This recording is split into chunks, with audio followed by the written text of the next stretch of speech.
my spiel. Let me say God bless to all my Christian brothers and sisters. Let me say Hotep to my Kemetic brothers and sisters. I want to say Shalom or Shalom to all my Israelite brothers and sisters. I want to say Assalamu alaikum to all my brothers and sisters in the NOI. I want to say Islam to all my Moorish brothers and sisters. I want to say peace to all my brothers and sisters in the nation of gods and earth, them 5%ers. I want to say what's up to all my Rasta brothers and sisters. Salute to all my atheist brothers and sisters. What's up to all my Abo brothers and sisters. Big what up to all my Naga brothers and sisters. Last and certainly not least, I want to say Jambo to all the rest of my brothers and sisters all throughout the African diaspora, be it here in the wilderness of the United States of America or beyond. Y'all know I say that greeting for one reason and one reason only. It's because if you black, I'm with you. And I hope that you with me. Our different ideologies should not keep us from uniting. We can have unity without uniformity. And guess what, family? As hard as it may be, we can disagree without being disrespectfully disagreeable. With that being said, family, let's get into it.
Don't want to hear the truth no more.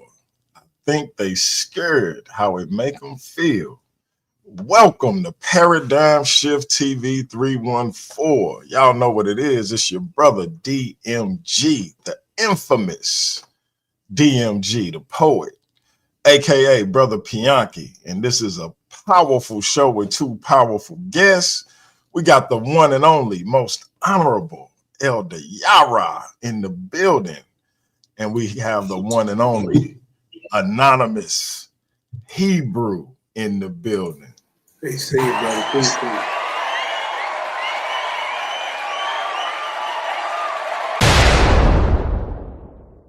What's going on, my brothers?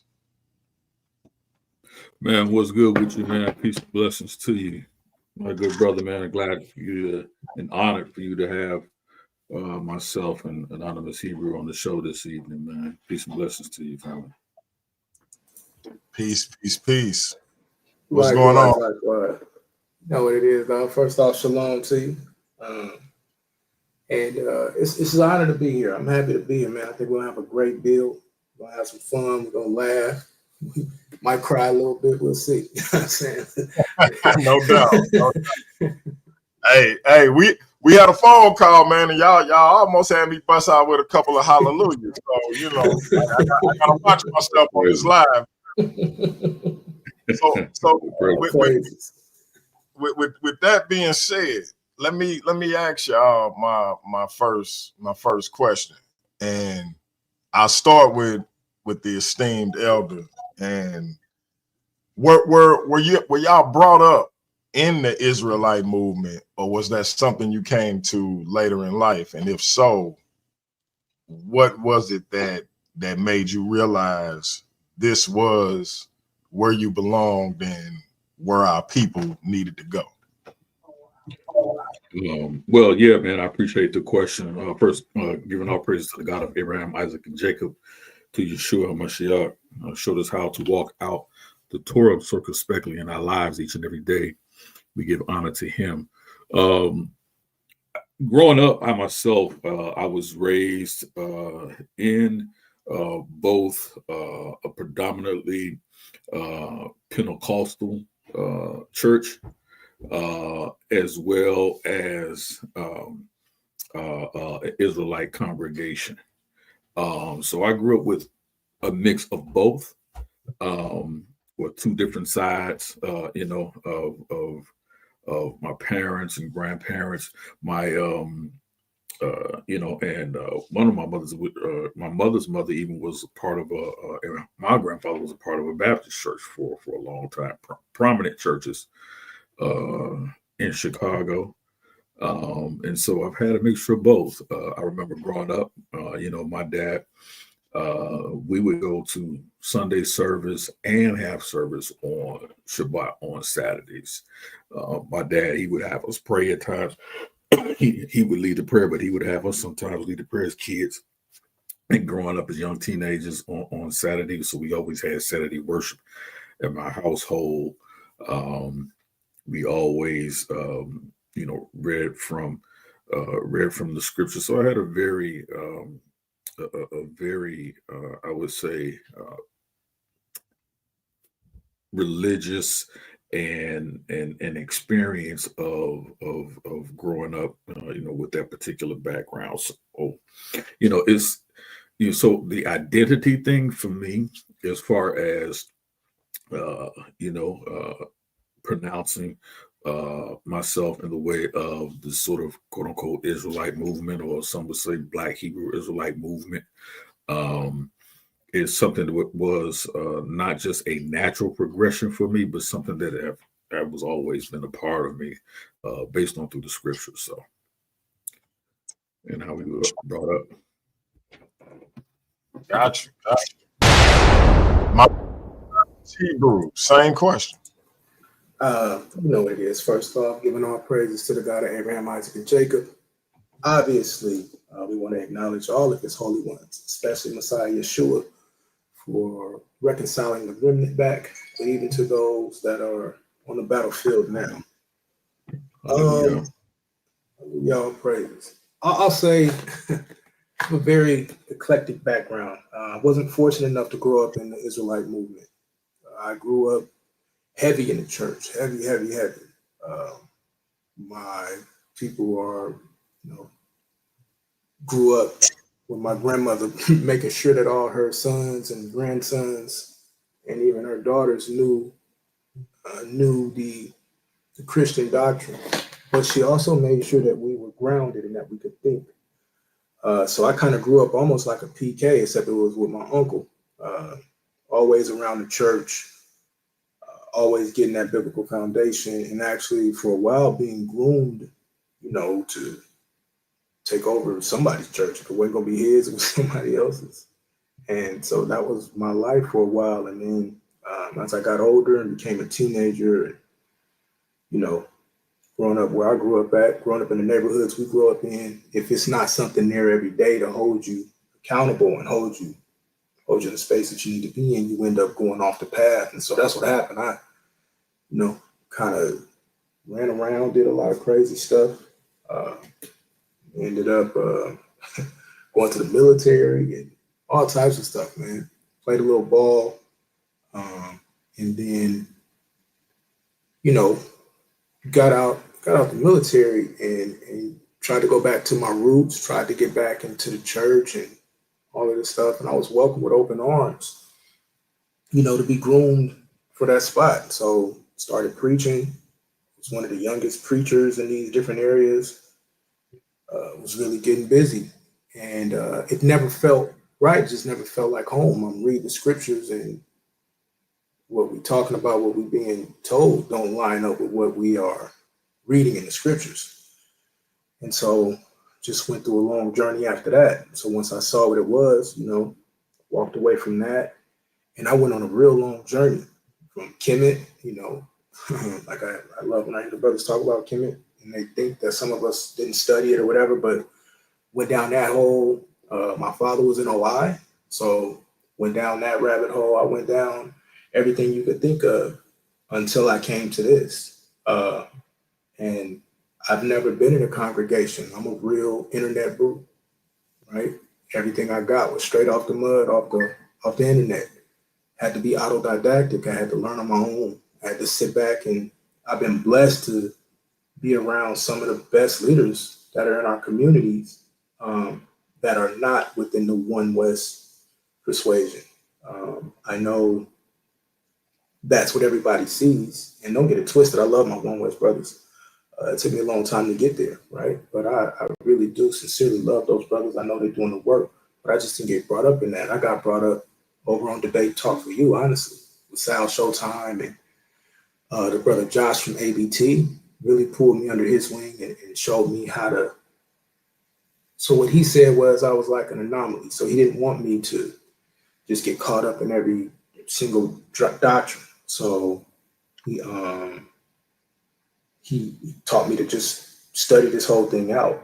And that's what I did. And so then it turned into great brothers like Mikhail Ben Israel would just spend time and teach me stuff. And Zadok Ben Israel. And, I mean, I could just run down the line, man. I got so many brothers, Mighty Hebrew, this good brother, Elder Yara. I've been able to just, learn and be brought up and then just kept studying. But, in essence, how did I come to this on the internet? I came across, I think it was brother Yerushalayim. He had this really dope video that I think a lot of people had came across. And it just basically broke down, a lot of the teachings and, why you didn't feel at home in the church. And so then, you come across everything that's on the internet with the camps and all of this stuff. And I just got busy. I got to studying and working. And at the same time, I was already going through seminary school, right? So I was going through school, focusing in religion and psychology and Christian counseling. And eventually, while I'm going through this growth process, I'm interacting with my professors and I'm interacting with all of these people to the point where they're telling me, well, look, you're right with everything that you're saying, but it goes against all the basic foundation things that we're trying to teach in here. So we kind of need you to chill out. And so that's when I knew like we was on to something. And so I just really, really immersed myself in the studies then. And I grew to the point where there was a lot of stuff that I differed in with the people who had first brought me into this. Not to say that we still not family, we still are, but as you know, this moniker or whatever, this anonymous Hebrew thing became a lightning rod. So I kind of wanted to protect a lot of my closest friends and family and even the people that first brought me into this. And so I just went on this long journey of debating and studying and growing. And I just ended up here. But yeah, I'm happy. I'm an internet group. And I know people, they look at us funny. They think that some of us don't don't understand, but there's some of us that really are out here doing the work. We had to just get it out the mud. I didn't have nobody to hold me accountable. So I had to hold myself accountable. I had to learn how to really become a man in this and trust in the Most High. And so I got a real relationship with the Creator because of this. So I'm grateful. But that's basically it. Sorry for being long. No doubt, no doubt. It's all good, bro. You gotta tell your story. And with that being said, I think a lot of people got it the same way you did, and still made a real life of it, and a real sound moral and ethical stance in it. And so I don't think it's for those who saying, oh, he got it off the internet. I don't think that that's nothing to put down. You know what I mean? So I'm proud of it. Exactly. So let's talk about identity and Ooh, let's go then. We finna jump in. I'm jumping in with both feet, bro. I'm 6'2", 285, but I'm still gonna jump in with both feet. Big dog, let's go. All right. Let's talk about identity and spirituality, man. What drew you to the Black Hebrew Israelite movement, and how has it reshaped your understanding of your identity and purpose as Black men in America? This time I'm gonna start with Anonymous. Man, this is a great question. I'll start with the identity, and then I'll finish with the spirituality, because I think that's going to be the most important. And I want to say this now: what me and my brothers, like Elder Yar and the different brothers we build with, while I am going to go in on our identity, I think it's time for us to start moving away from simply identity and now start moving to purpose, right?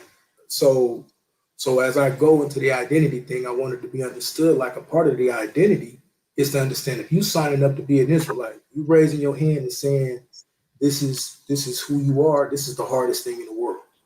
Like, understand that.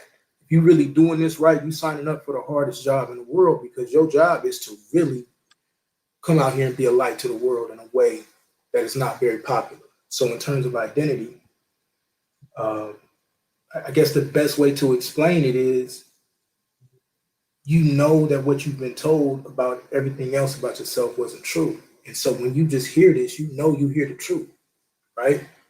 This is why, I'll go ahead and just throw this. This is why I do talk about epigenetics. If we need to, we'll get into that.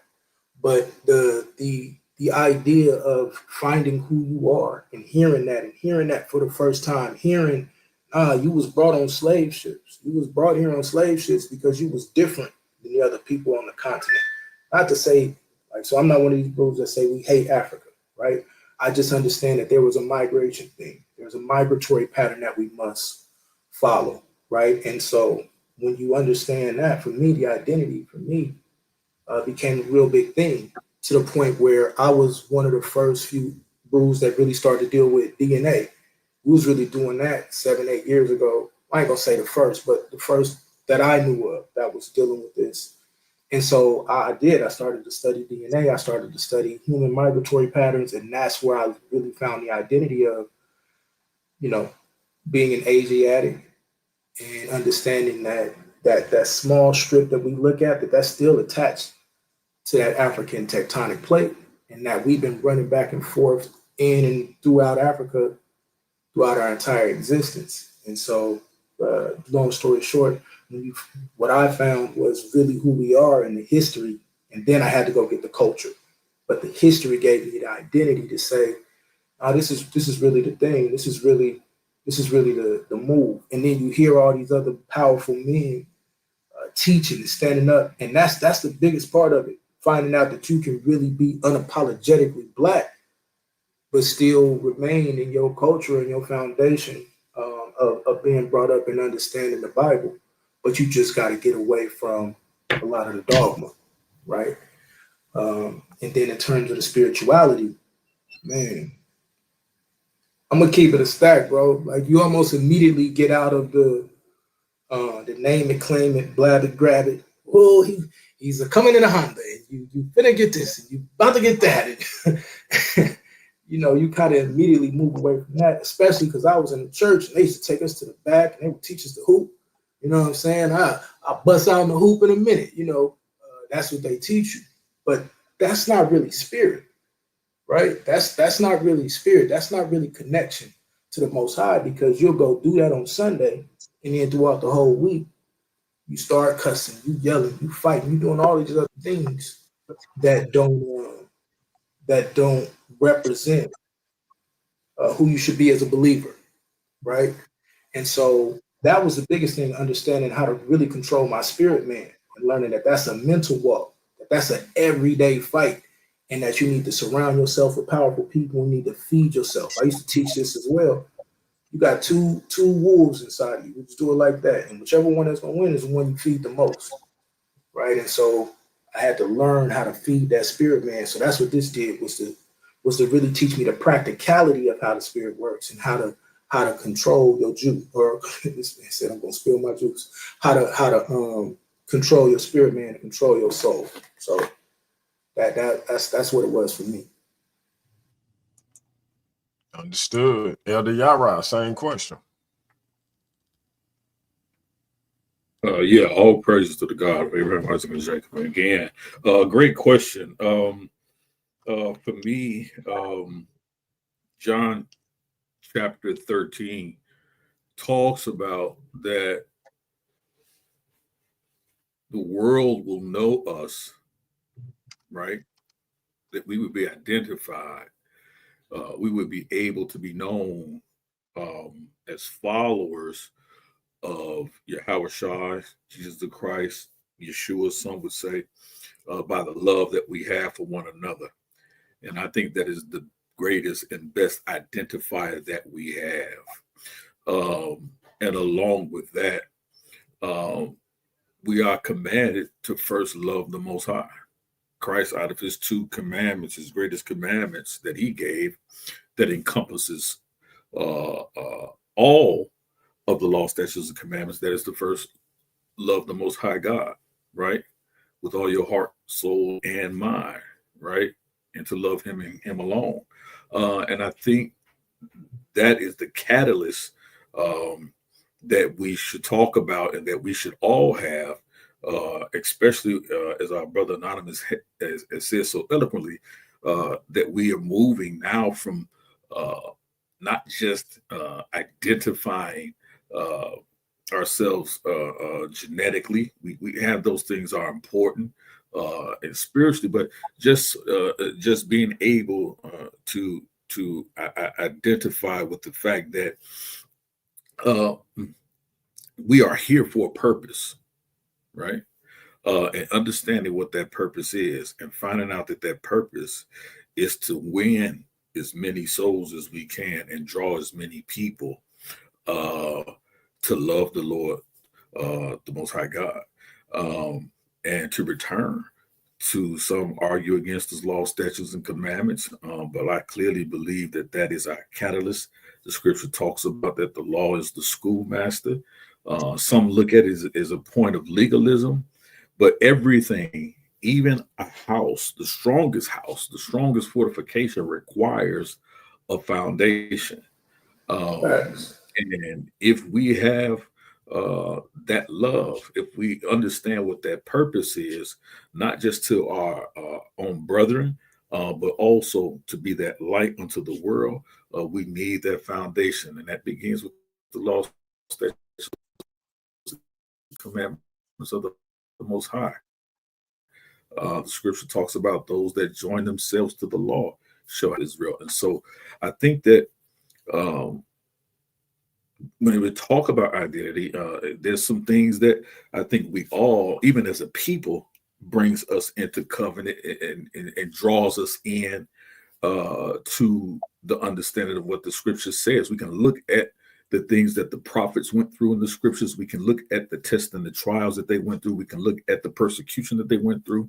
Even Yahushua, Yeshua, Jesus the Christ, we can look at persecution and the crucifixion, and we can look at those things that he went through, the ridicule that he went through, and understand that in that, some of us at some point in our lives can identify with those things, right? We've been talked about, we've been put down, we've been lied on, right? People have conspired against us. People hate you for no reason, simply other than because you believe in the Most High God, Yah, and that He is real in your life. And so these things are all things that identify us, right? To live a life according to how the Most High would have us to live, a virtuous life, right? So all those things are identifiers, and all those things are things that bring about persecution. All those things are things that bring about camaraderie, all right? And so I think that when it comes to identifying who Israel is and questions about identification, I think we have to consider all of that, because as you've heard, we all come from different walks of life, right? And so it's often said it really doesn't matter where you start, but it matters where you end up. And we're all looking to end up in a place of being in right standing with the Most High Yah. And so that's what we're looking to do, and bring about His purpose and His plan here on earth while we're here.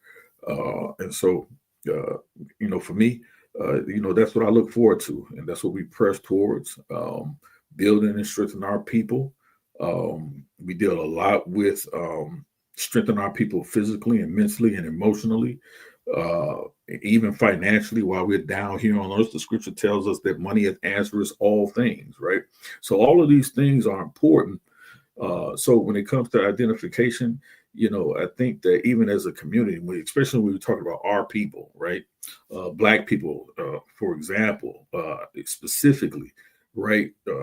If we had more love in our community, right? If we had a much greater sense of brotherhood and sisterhood in our communities, how much further could we advance as a people? And people often talk about, how come you Christians and how come you Israelites and how come y'all don't, y'all teach this Bible thing all the time, and how come our communities aren't advancing? Well, what we teach is love, right? And how to love your neighbor, right? How to love your brother, right? The one whom you see every day, right? So, these are the things that we have to get right, right?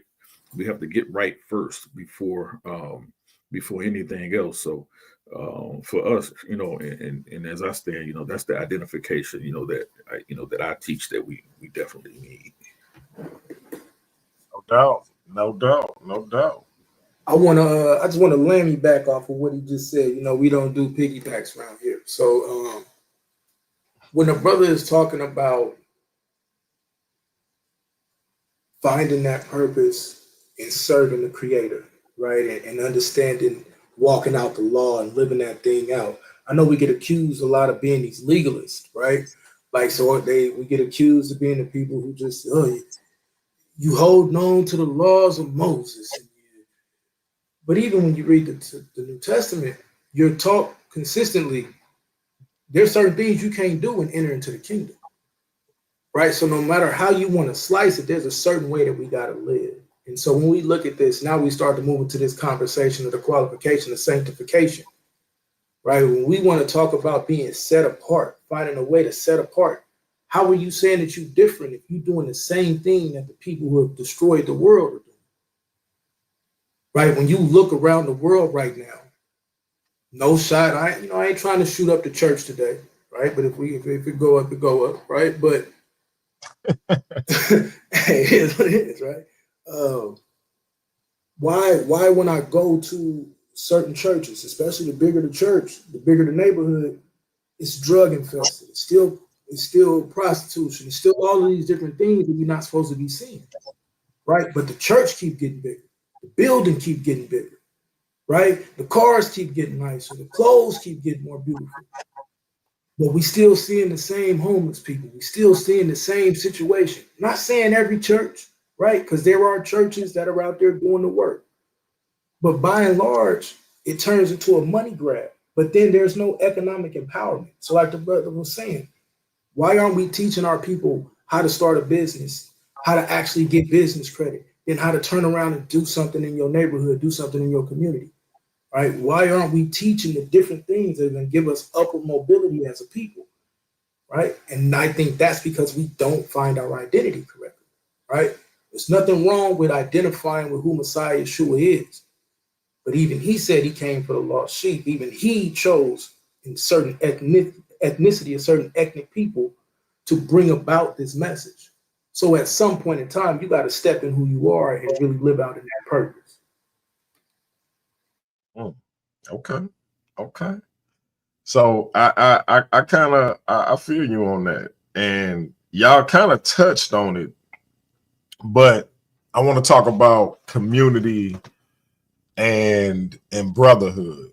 Like one of my best brothers in not only in these YouTube spaces but in real life since I connected with him here in St. Louis is Captain K of ISUPK, the Gog of Bar. Shout out to that brother. Peace. Yeah, I gotta play my cap. His like whenever he hit the panel, I gotta hit him with this because this kind of his motto. I'm running this shit. Sit your $5 ass down before I make change. and so, but I remember like it was yesterday, probably about 5, maybe 6 years ago. I reached out to the brother because I was going to a meeting and it was the Pan-African Alliance, I believe, here in St. Louis. And I was going to one of their meetings, and as we were passing in the building, I saw ISUPK, the School of Universal Practical Knowledge. And I'm like, it's one of those in St. Louis. Oh, okay. I had no idea. So when I started this platform, I reached out to him. He reached back out, and we kind of started our relationship. But I remember my mother got diagnosed with breast cancer, and she got surgery to deal with that. And the brother hit me up, and he was like, "Hey, bro, what's going on?" And I told him, "All right, man, I'm up here with my mother. She got surgery." He's like, "Yeah, I remember you saying that." He was like, "How's she doing?" I'm like, she back there. She doing what she got to do." I was up there by myself, and I was explaining that my siblings couldn't make it or whatever. He was like, "Hey, where's she getting it at, man? You want me to come sit with you?" And I'm like, "Come sit with, like, really?" Just out of the kindness of his heart, that brotherly love that you like, that's not sad to say. That's not something that we naturally have in our community anymore because of everything that goes on. We naturally apprehensive towards one another. But that brother, yeah, he instantly was like, "You want me to come sit with you?"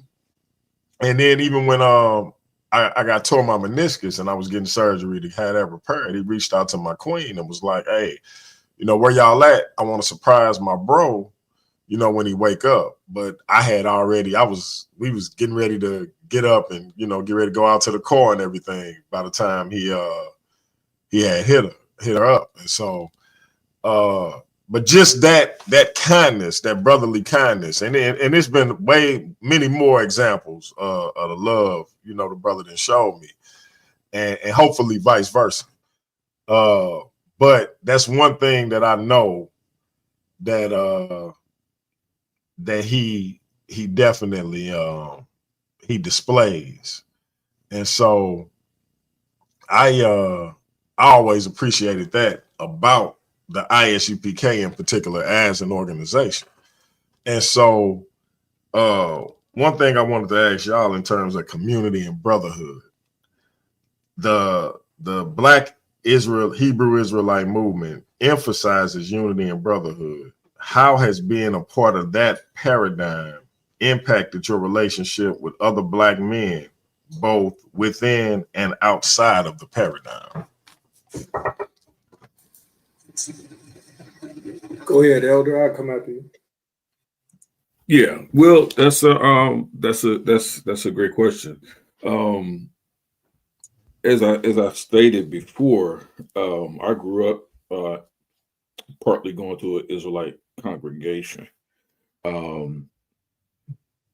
Nothing in the sense of what we would see in a like an ISUPK or GMS or like like one of the camps settings, but more of a Israelite congregation. And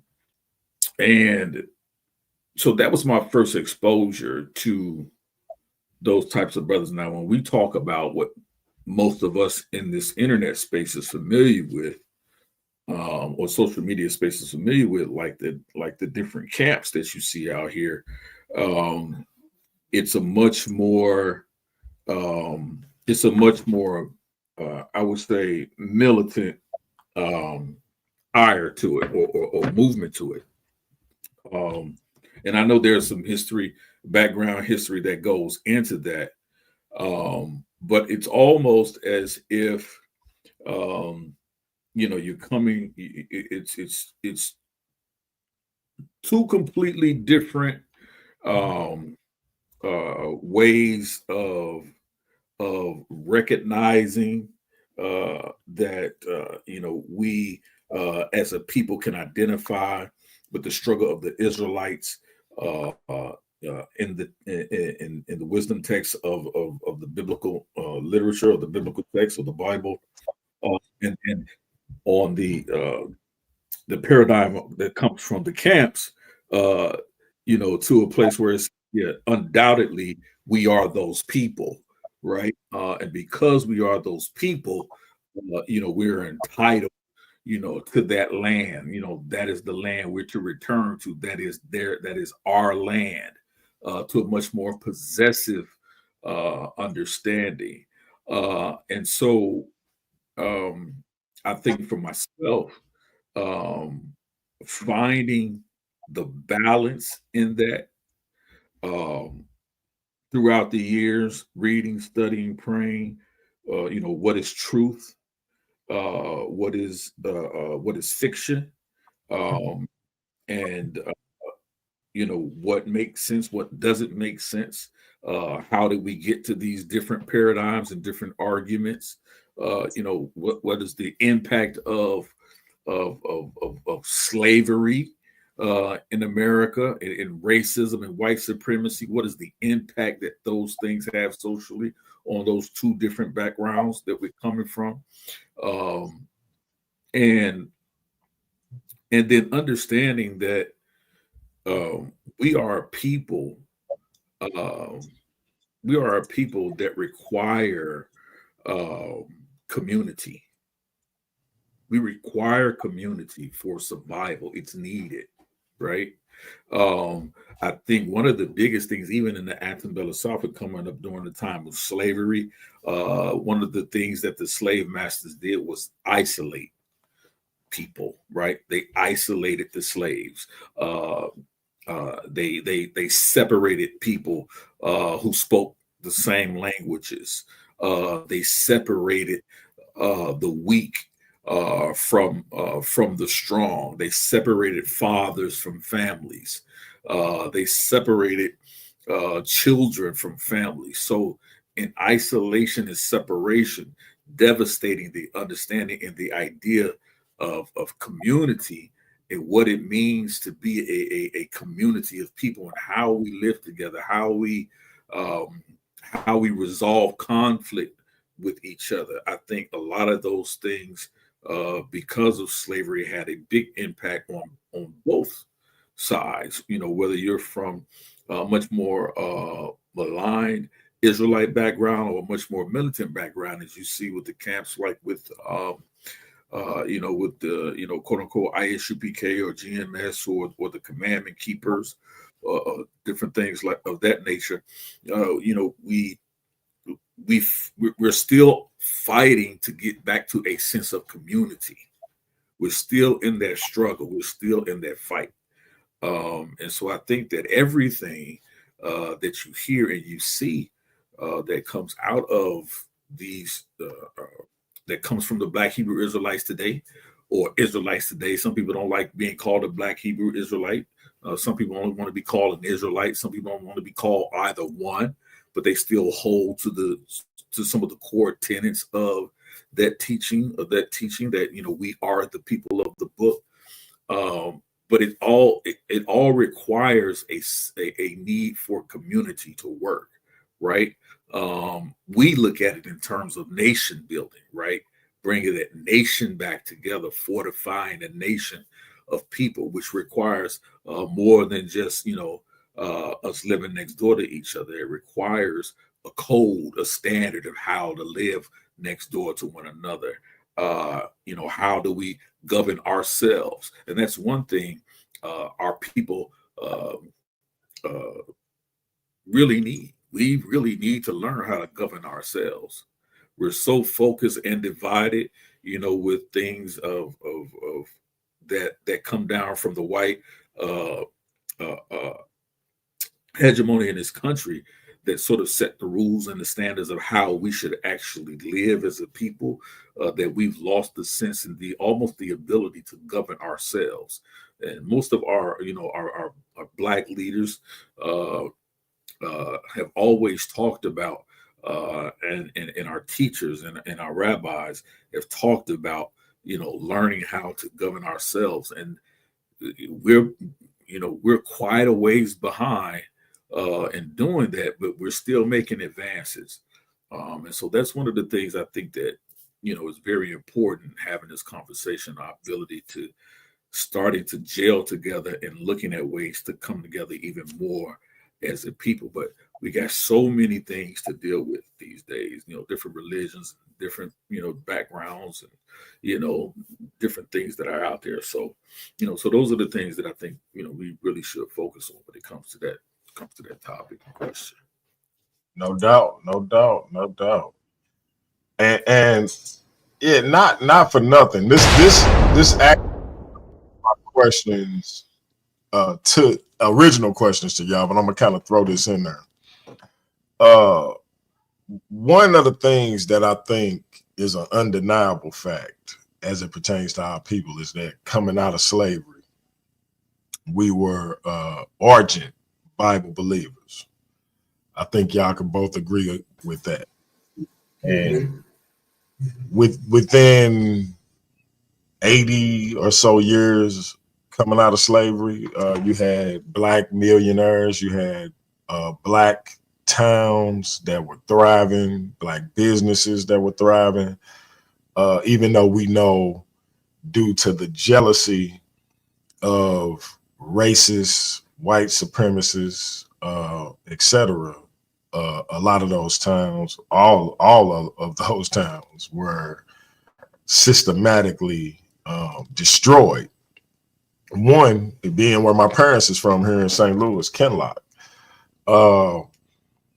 That being said, one of the popular theories is that one of the reasons that we sort of came to the state that we are in today,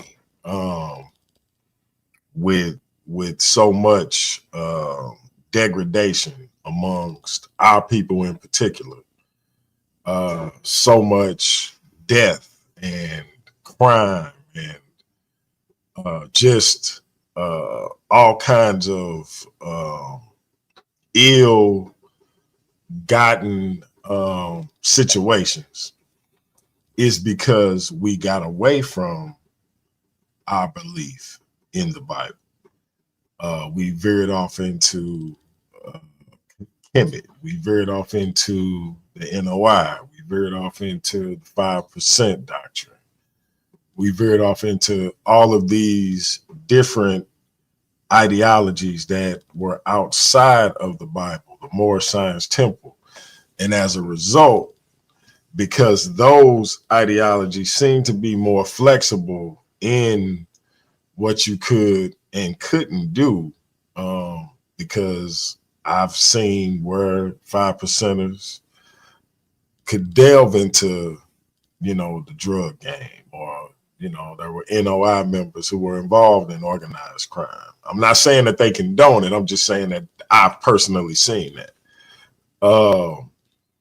And, we see some of these situations, not all, but some of these situations where people claiming to be a particular type of conscious individual would end up doing some things that were detrimental to our people and are serving time for that to this day. That being said, had we, again, this is the theory, had we stood firm in our biblical beliefs, you can put as many drugs in our neighborhood as you want to. If we stand firm in our biblical beliefs, we don't touch them. It could be a hooker on every corner. We not touching her because we standing firm in our biblical beliefs. Liquor store on every corner, etc. What do y'all say to that? And do you find any truth or relevance in that theory?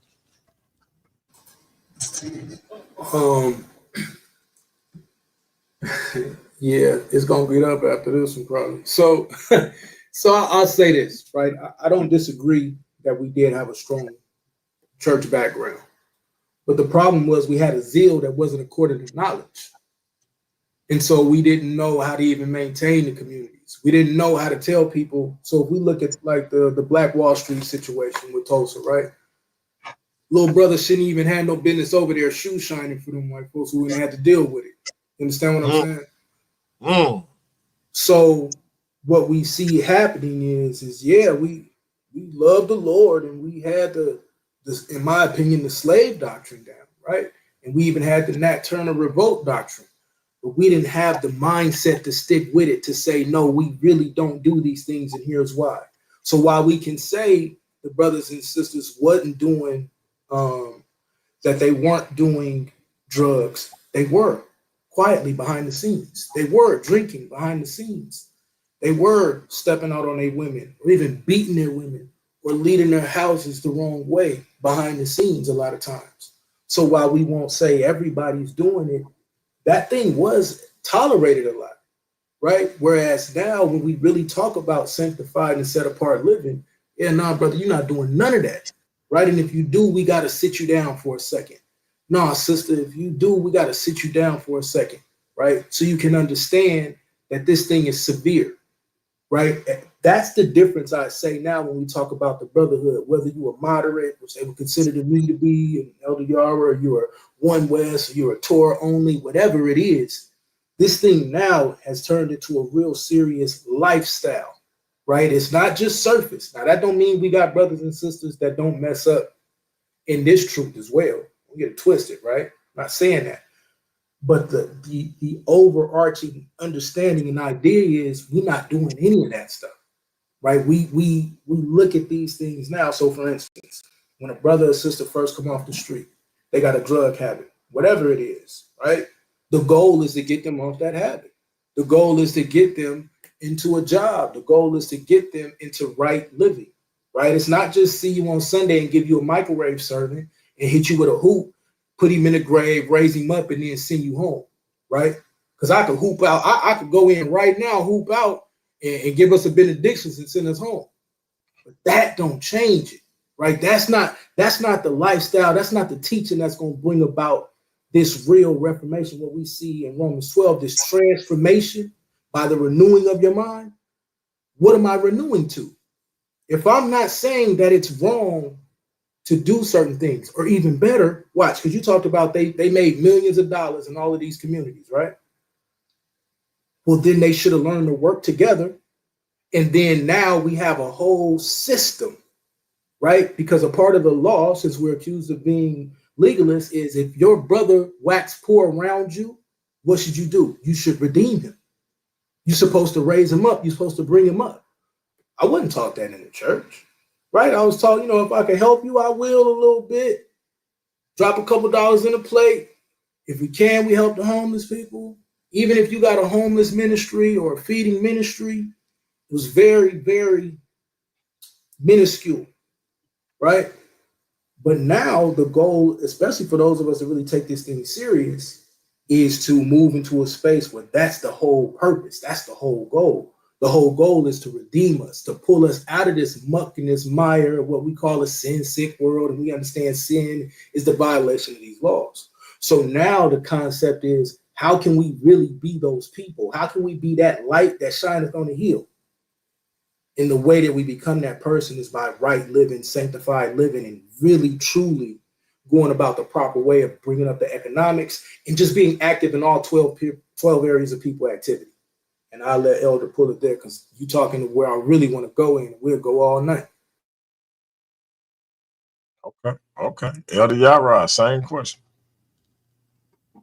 Yeah. Again, just as good brother Anonymous Hebrew was saying, especially coming, especially in the 60s, right? We saw a lot of, James Brown, Say It Loud, I'm Black and I'm Proud. We saw a lot of things in regards to the Vietnam War and different things like that. And a lot of ramped up alcoholism and drug use, that when a lot of the Black soldiers returned to their communities, fathers, they really found themselves disenfranchised, right? Not being able to support their families, not giving the credit and support that they needed when they go on to war and putting their lives on the line for their government. Some of you may or may not be familiar with Daniel Moynihan's case for the Negro family. And in that report that he was asked to write for President L.B. Johnson at the time, Lyndon B. Johnson at the time, was to find out what was the greatest need for and greatest failures and the reasons for those for the Black family. And that Daniel Moynihan's findings was that there was systematic racism, right? Black men were being purposely forced out of the homes based on policies of welfare. If there were a Black family and that father came home, especially from the Vietnam War, if he was just in that home, that he couldn't get assistance for his family. They would only give it to single mothers. And so what that did was that forced a lot of Black men out of the home. And so we see that systematically happening, right? Or forcing Black or forcing Black women not to allow that Black man in the home for the afraid of losing government assistance in public housing, right? Things that they needed in order to raise their families. And one thing we know for sure that our mothers, our sisters, they're gonna choose their children, right? That if it comes down between you and I eating, that sister's going to feed that child first, right? And there's nothing wrong with that, and that's the way it should be, right? And if you have a real man or a real father, that's exactly what you would want to happen. You should hope to have a wife and a mother of your children. Make sure those children get fed first, right? And so what we see began to happen is that Black men failed to take a stand. They failed to take a stand for the Black family. A lot of Black men may say that's not, that it's not all our fault and this and that. Well, we know racism and white supremacy has been around for forever, right? But that didn't stop Black men. That didn't stop them from having the ability to come together, right, and work things out. And so to help try to support their families. And so what most of them chose to do during those times, and that lasted for at least a good 40 years, even up until now, we still see the product of that quite a bit. They chose to use other means to support their families. A lot of them went into, the drug game, and a lot of them went into prostitution. And so a lot of the stuff that we see in the communities and the streets that brought down our communities was because of the choices that we made, right? And like I said, we understand racism and white supremacy existed, but the choices that were made by Black men who failed to become the priest of their homes. And these are the things that we're actually seeing the residuals of still today, almost 40, almost 50 years later. We're still seeing the ill effects of that. And so what we're saying is that without knowledge of the scriptures, as Anonymous Hebrew said, without that knowledge and what is actually trying to teach us, the basis to make sure that we are responsible for taking care of our women and our children, right? Even without fail, even with the differences of doctrine, the doctrinal differences, the societal difference that you read about in the scriptures that happen. One thing that they all agreed on from the time of Moses and the commandments all the way down to the epistles and Paul, what we see is that one thing was constant, that we were to take care of the widow and the orphan, the women and the children, because that is how our societies and our communities grow and strengthen. That is a charge that's given to Black men. And we cannot escape that. We cannot skirt around that. And so what we need to happen now, again, is, our Black men to step up to the plate. Still, we say, well, we're doing everything we can. And we see all the shows on YouTube now and the differences in, who's better at relationships, Black men or Black women. All of that is fluff. All of that is non sequitur to the fact that it still does not remove the onus and the responsibility for the Black man to be the priest in that home, right? Not a tyrant, not a totalitarian, but right. The priest in that home. And right. There's a difference. And that's what we hope to bring. That's part of the purpose that our brother Anonymous Hebrew talked about from the very beginning. That's part of the purpose that we have, is to bring in young men and old men, right? To understand, listen, you have a place and a responsibility to that woman that you see, even if she's not, even if she's not your daughter, you have a responsibility to that sister to protect her. We often laugh and talk about, Black women always talk about Black men don't protect them, and we dismiss it as if fact and truth in that. That's our responsibility.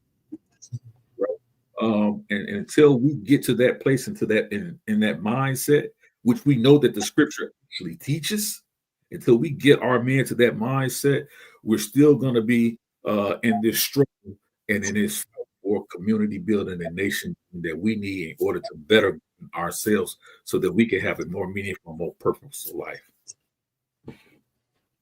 Man, that's heavy, right? That's heavy. I think that was for those who old enough to remember this movie, Love Jones. My man said in that movie, let me break it down so it can forever and completely be broke. I think the brothers just did that with that particular question. Let me move on to challenges and misconceptions. Now, y'all know, just like I know, it's a lot of misconceptions about this particular paradigm. Some kind of warranted, some not so much. Some are sort of superimposed over one facet of the paradigm onto other facets of the paradigm. I think they put everybody who calls themselves a Black Israelite in the same bag and puts what one says on another one who may not agree with what was said by the other one. And so what do you believe is the biggest misconception about the Israelite paradigm, and how do you respond to people who challenge your beliefs? I'll start with Elder Yara.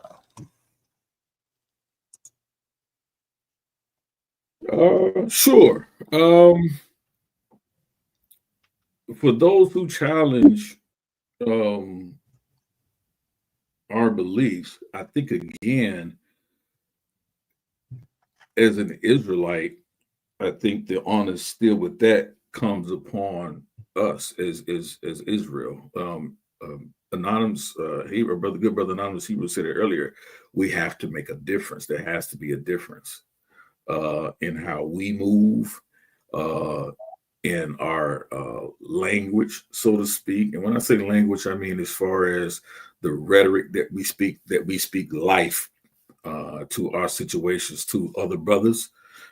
We speak life to our women. We speak life to our children. There has to be a difference. There has to be a reason than just saying, hey, listen, I'm an Israelite, come get this t-shirt, right? So it's not just about wearing t-shirts. It's not just about wearing fringes. It's not just about keeping a Sabbath or Shabbat. It's really not about all of those things, but it's really about, as Brother Anonymous so eloquently put it, it's about a lifestyle, right? It's about a lifestyle.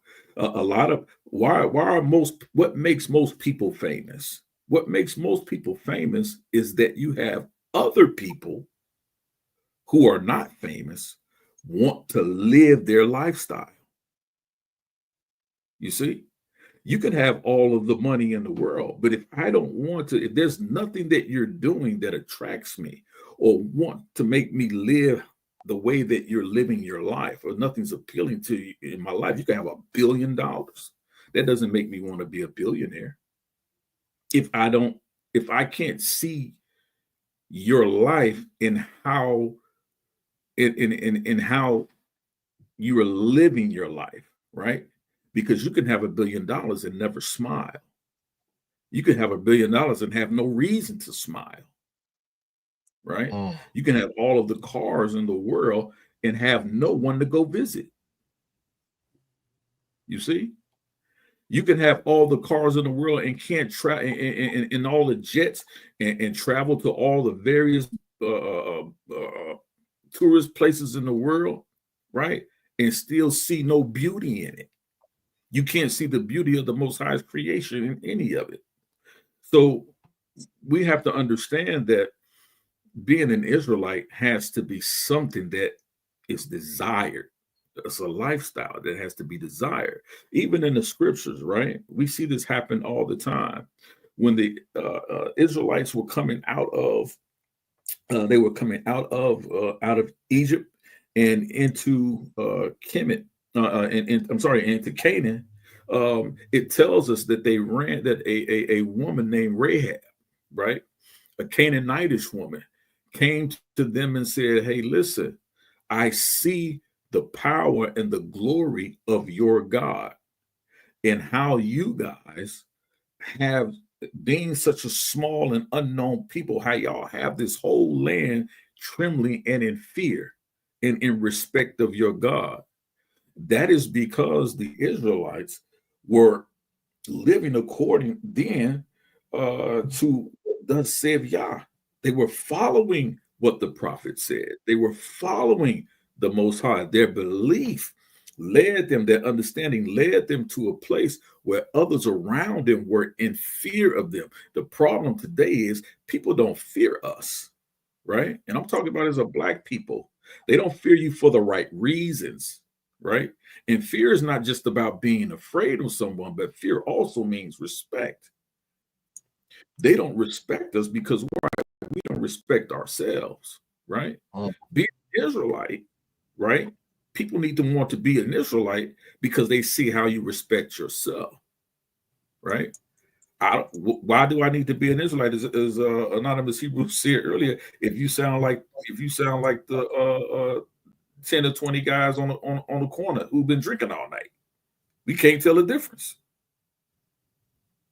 You see, we can't tell the difference when we watching your videos, your Israelite videos, and you got more gun bars in the videos than the ones who hate God, who don't read the Bible. You see what I'm saying? Wow. Why would I tell my child to turn off what the secular world is doing? Why would I tell them to turn off what all the YN and all them YN guys and all them? Why do I have them turn him off just to turn on the Israelites and they all in the video?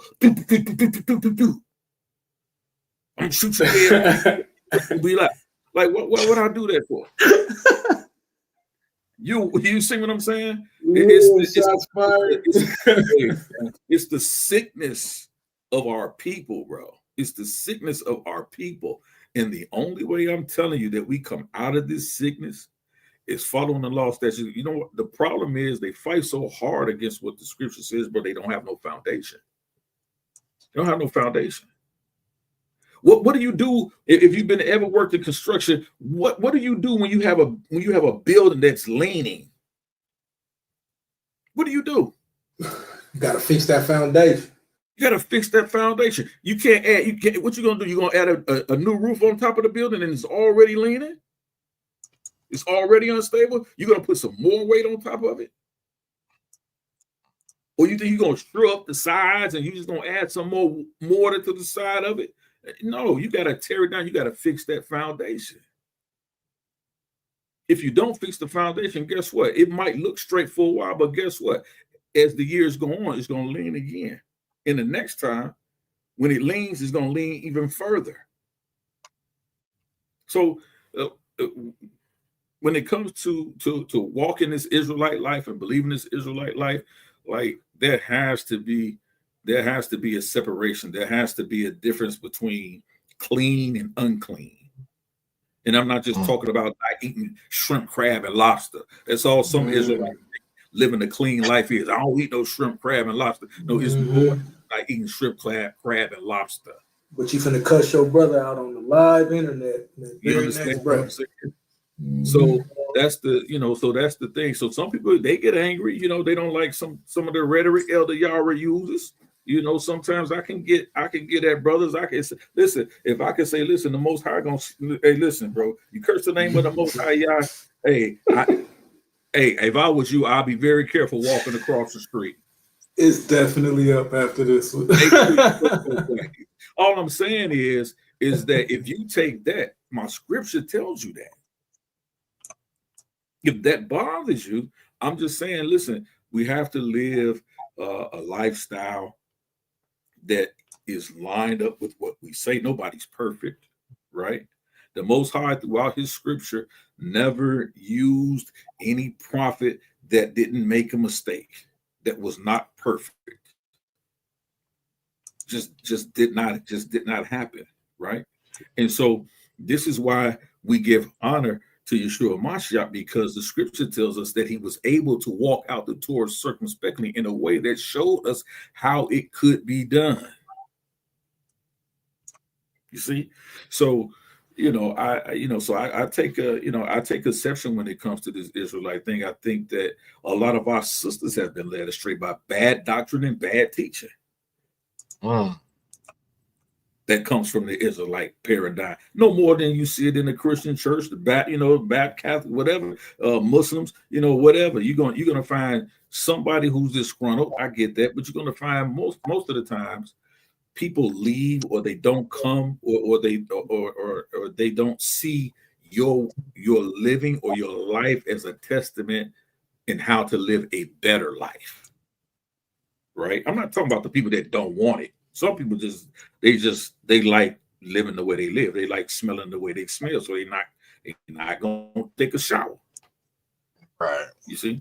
But I'm talking about those who have a desire for a better life, will seek out a better life. And guess what? Sometimes we're the only light that they'll ever see. It's not even sometimes, it's most times. Most of the time. Right. Yeah. Go ahead, So, I mean, you smacked it. You know what I'm saying? I don't believe in re-preaching. I don't believe in reheating the meal. I'll say this little piece. at some point in time, as Israelites, and I hope you all listening, especially if you got a leader that you're going to talk to, at some point we got to start teaching the same thing and unify. That would be the biggest thing that concerns me. I don't care that people, they call us legalists. I don't care about none of that, right? I don't care. Man, I done had people threaten my life. They call me everything. They do 3.5-hour streams on us, and I ain't even built no ministry yet. So, yeah, that's coming. But anyway, the thing that needs to happen, though, is a unification of our leaders. That's the one thing that I think is my mission. Well, my second mission, other than building these community centers, is we got to get our leaders in the room, right? We have to sit down and figure this thing out at some point in time, or we just another church, right? We just a Protestant Reformation with a bunch of offshoots. See what I'm saying? At some point in time, we got to be able to sit down and do like Paul tells us. We should all be teaching the same thing, right? We should all be living the same thing. At some point in time, and I think this is the next thing that we're going to see, it's time to put our more powerful sisters out here, our sisters who have a great walk with the Most High, our sisters who understand what it means to be modest, but yet they can keep it fly. They can deal with the modern times, but still be modest.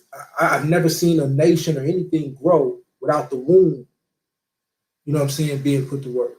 At some point in time, we got to let our women and our sisters come in as well and be the heartbeat of this thing. We built the bones. We got strong, solid men. We ready to go, right? Now it's time to add the sinews. It's time to add the veins. It's time to add the flesh. It's time to add the heartbeat. That's the women and the children, like the brother said, right? If you read Acts 6, the first thing that you read in Acts 6, verse 1, is there is an argument between the Hebraic widows and the Grecian, or what we call the Hellenized widows. The first thing they do is they pick the brother Stephen and a lot of the other real good brothers so they can administer to the women daily, not to take advantage of them, not to lord over them, but to actually empower them so they can continue to run their households. And so all of these things are the things that we need to see. We need to see unity, because that's one of the things we're accused of is being disunit or being unorganized in terms of a united body. But also we have to learn to teach our sisters correctly and empower them so they can also partake in the fight. So, and that don't mean women teaching men. So relax with that. Now, if that's a situation where that's all that's available to teach, and that's what we need to do, and that sister's powerful enough and strong enough, and you have some guidance and things there for oversight, we can have a conversation. But what we talking about with our women is really leading our homes. I think the thing that we've gotten away from is empowering our women to let them know that one of the best things you can do is be a mother to the nation. Right? In a time period where our sisters are told, go build your career, go be a boss and all of this. Hey, I want you to get your money just as much as the next person. But we also need women that are raising up the household as well. Right? And I don't just mean like in the house. I mean like on the streets. A lot of our older women, the grandmothers, they're not a bit more worried about being a grandmother. They want to travel. They want to get flown out. That's the stuff that we got to work on and teach and help and also get away from, right? With our brothers, the reason that it's happening is because we want to pay for it, right? We go. Some of the brothers get the money, and instead of putting a bunch of money into the community, they're going to, do some of these other things. So when we look at this fight, when we look at this lifestyle, like I said, the thing that I would like to see change, or the things that they accuse of, most of it I don't worry about. Even the quote unquote racist doctrine, or the hating of the white man or whatever. If they hated every white person they seen, we'd have riots in the streets every day, right? Let's just keep it a buck. A lot of this is serious, Facts. different sort. A lot of this is a different sort of rhetoric. But a lot of this, though, it's trying to also be honest, right? I think it was Muhammad Ali said it on one time. They was asking him about being around white people, whatever. And he was like, look, you put me in a room full of a whole bunch of snakes, and maybe only a few of them, I'm paraphrasing, over 1 or 2 of them is venomous, but I don't know what I'm supposed to do. I'm supposed to get out from around all the snakes. right? So the conversation that I hear is often misunderstood or over pressed or over sensationalized simply for the act of trying to discredit what we are building. Right now, we do got some things that we need to work on as a unified body, but for the most part, I think we're headed in the right direction because we are coming to the table. We are starting to talk. I remember before there would never be a time where certain groups would even talk to each other, and now we're able to get past some of those hurdles. And as far as what we're doing or what our thought process is on where it should go next, I think we already said it is moving to purpose now, right? A lot of this is it's not really hard or far-fetched to understand. If you look at what's going on in Dimona, Israel, with the Kingdom of Yah, when you look at the Igbo tribe, when you look at the Limba tribe, when you look at all of the groups here, all of the different congregations that are popping up here, what's happening in Europe, what's happening in South America, we really are exploding globally. So now it's just time to unite. Understood, and it make total sense.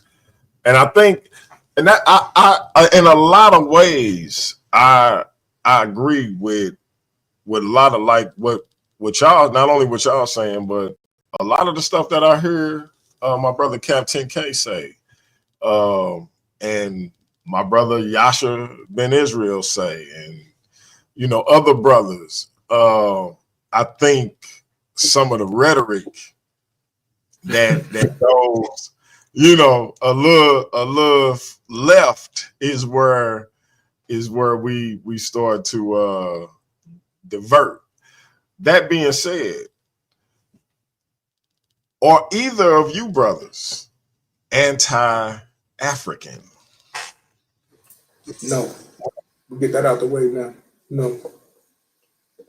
We're the furthest thing from anti-African. You see how I spoke for him, right? Even though neither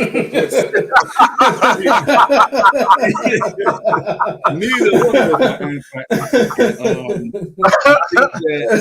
I think that for a number of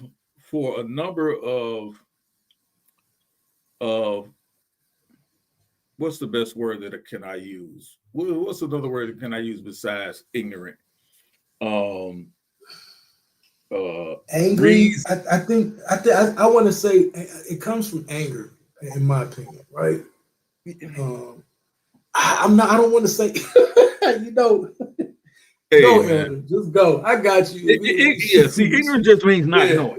So just not knowing. That's how I define it, right? Yeah.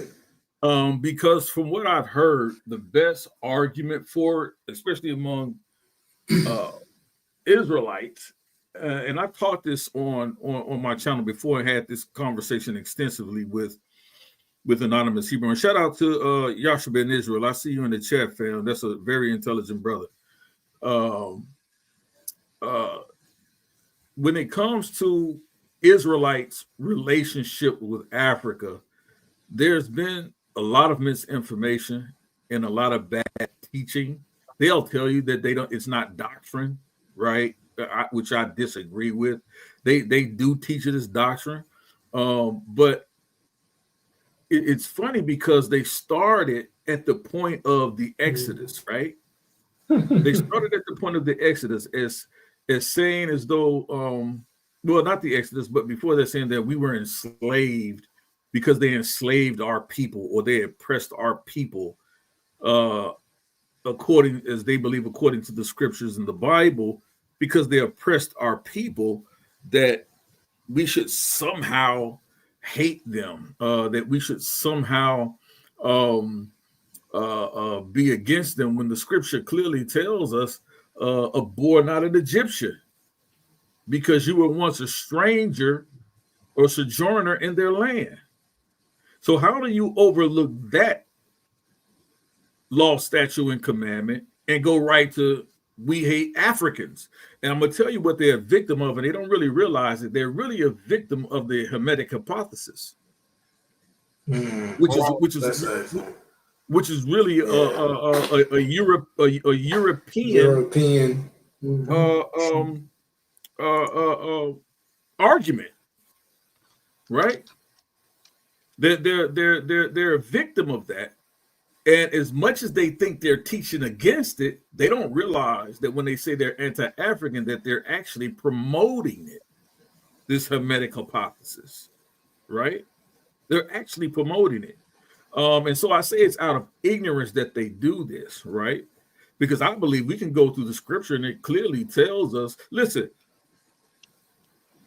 we can go as far back, and I think we did this lesson the other day on my channel when we talked about Hagar, right? Mm-hmm.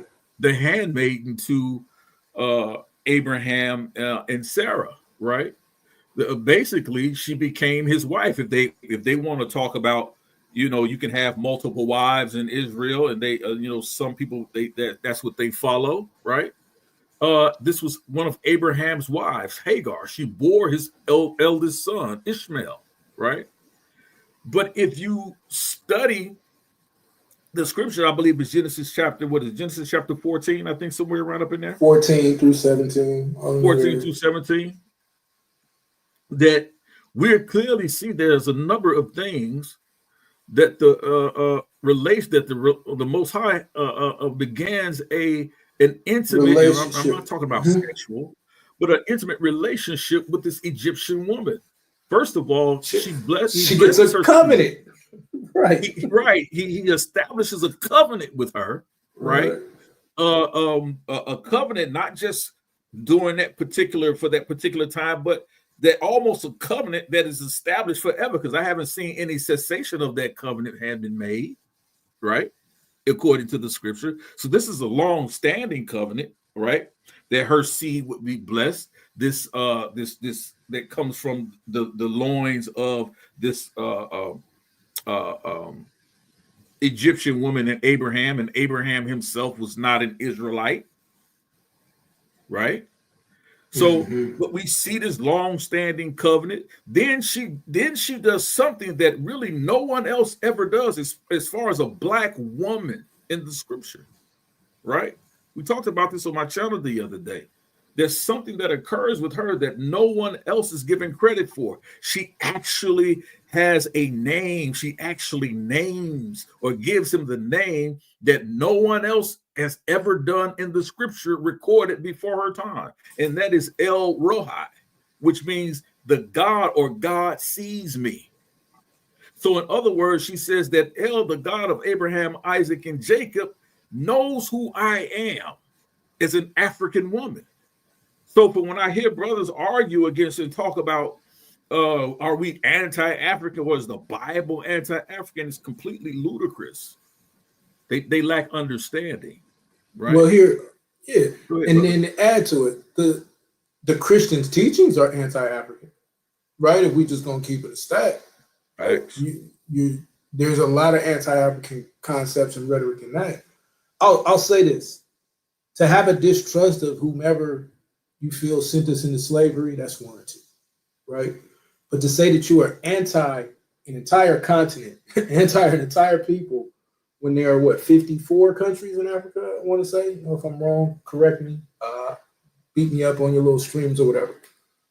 So the first problem is you got a lot of your brothers and sisters in all of these countries, right? Some of the main reasons why it's hard for you to really go in and say who you are as a people is because you won't connect to the Igbo, you won't connect to the Lingua, you won't connect to the Yoruba or to the Kikuyu people, or all of these different tribes that are throughout Africa, all of which whom have Israelite heritage, within their tribal makeup, right? To say that all the Yorubas are Israelites would be wrong, but there is a portion of Israelites that are in the Yoruba culture. There's a portion throughout all of these people. So that's the first part, right? The second part is, and I'm going to say this real seriously, you can't build nothing beautiful off of hate, right? I need you to really let that sink in. If anything that you're trying to build is built off of hate, eventually you're going to just build more hate. You're going to build more hate-filled people. You're going to build more hate-filled doctrine. You're going to build more hate in the world. And at some point in time, if we believe the scriptures, there's going to come a time where we beat these weapons into plowshares, or we're going to start going back to focusing on building communities. If your goal is to be the wisest nation in the world, as we say, I guess in the military concept, is walk quiet and carry a big stick. Always be ready to get that work, right? But you don't necessarily have to just wake up and hate it. And that's just what it comes down. Yeah, agreed. So this is my last question, and then I have one from a gentleman who really wants to get an answer to a particular question from our brother Anonymous. But before we get to that, let me ask this last question. In terms of legacy and overall vision, as someone within the paradigm, what is your ultimate hope for the future of the Black community? And how do you see your faith contributing to that vision? I'll start with Anonymous. Okay, here we go.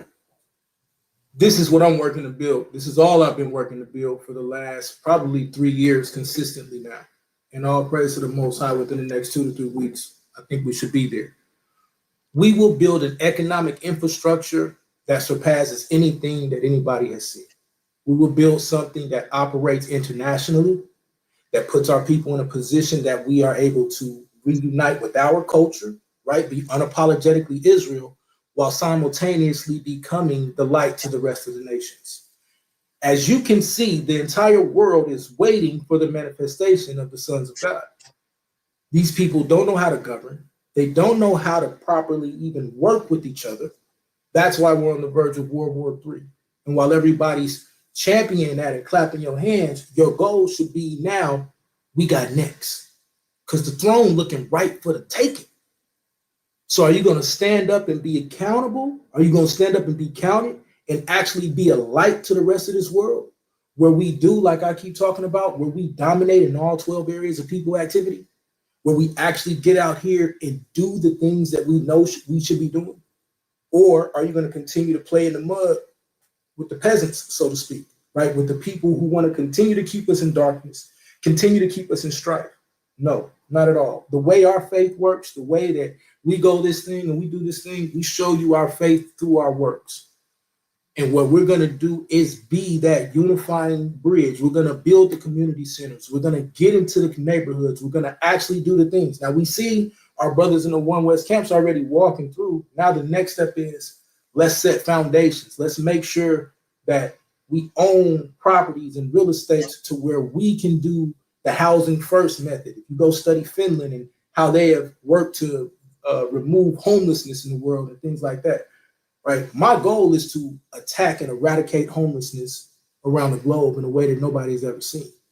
Right. And we do that by creating a self-sustaining economic plan. Right. That's the goal. That's the mountain of justice and judgment that is promised to Abraham.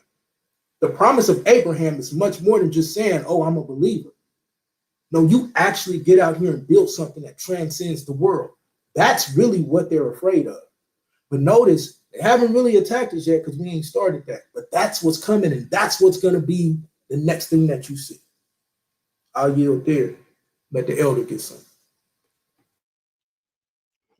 Yeah, again, I mean, I think there's no secret that that I concur with Anonymous Hebrew and everything that he says. So when you don't see the brother, he's in the lab. That's what he's doing. That's what we're talking about. This is what he's physically doing. I know these are the things that is being done. And so, there's some things, I had to say, hey man, can we share this now? Say, no, we almost there. Me, like, I'm like, hey, look, let's get it out there. Let's rock. Hey, let me say this real quick. Contrary to popular belief, I know I seem like I'm the one that be ready to go. Like, Elder be ready to get it, bro. Elder ready, like, let's just go now. And I'm like, hold on, we gotta have these I's dotted and these T's crossed. Keep going, Elder. Yeah, because I'm like, hey, look, we can go back and we can do all that on the way. But I trust the Most High, and I trust this brother's process and the things that the Most High shared with him and how we should go about doing these things. Like I said, we're, a lot of people say they're going to do things. It's often heard. Things never come to fruition. People say they have plans and different things like that, that we never see come to fruition in these communities, not even an attempt, right? But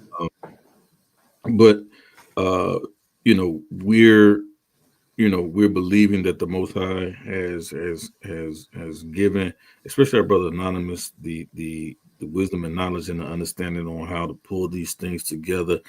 And so this is where, this is what we're doing. And like I said, it's not, and let me say this, it's not for everybody. And I think that's something that I stress all the time. It's not for everybody. Everybody's not going to agree with you. Everybody won't care.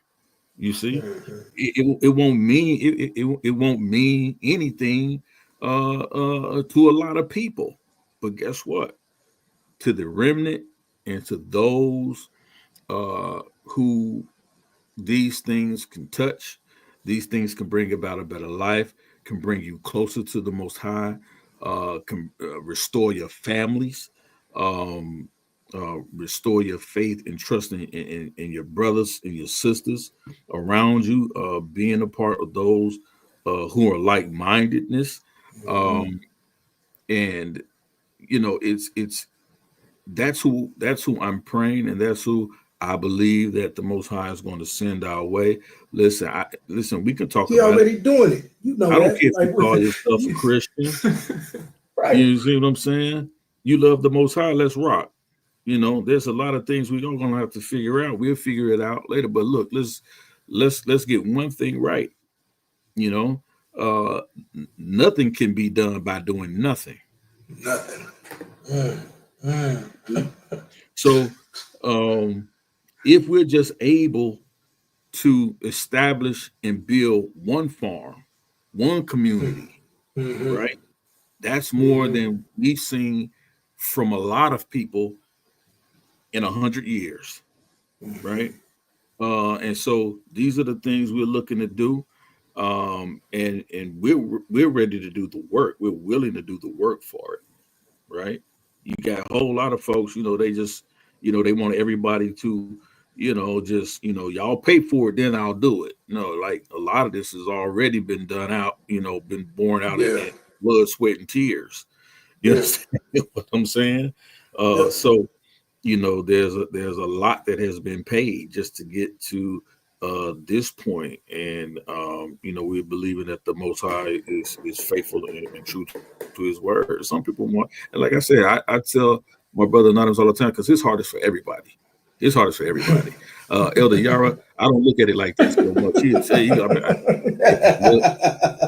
tell you right now, you can't be worried about these folks who won't act like they don't get it, who don't want to act like they don't get it. Because hey, listen, let's look, like just do what the Most High say do. I hear you, and but I just add this: I was once the person that would have been thrown away, right? I'm the throwaway. I'm literally the throwaway, fam. I'm the one that you give up on, that you gave up on, and then you found out, man, that little black boy, he had someone. Oh man, he got it popping, right? So when he say my heart is for everybody, that's true. Don't get it twisted though. Like ain't no suckers around here. You got to run your plan. You got to pay your way as well too, right? And so and then because I think I got an idea where we're going next. So I'll put a pause here. I'll put a break here while we still peace. I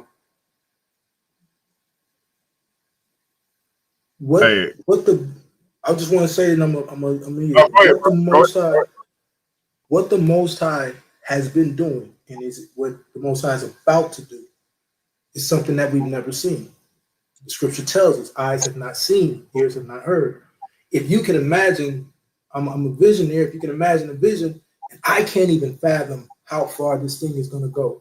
We're just at the tip of becoming who we're supposed to be, right? We are just at the beginning. I know you think we've been at it 50, 60 years. We're just now getting where we need to be. And so the next move now is to actually do this next economic piece and do the work of really getting involved in our communities. And Most High willing, as long as it's breath in my body, right? As long as it's breath in my body, this will happen. It's going to be way more than just one farm. Shout out to the elder, because I know he's saying even if he did that, but we need self-sustaining lifestyle.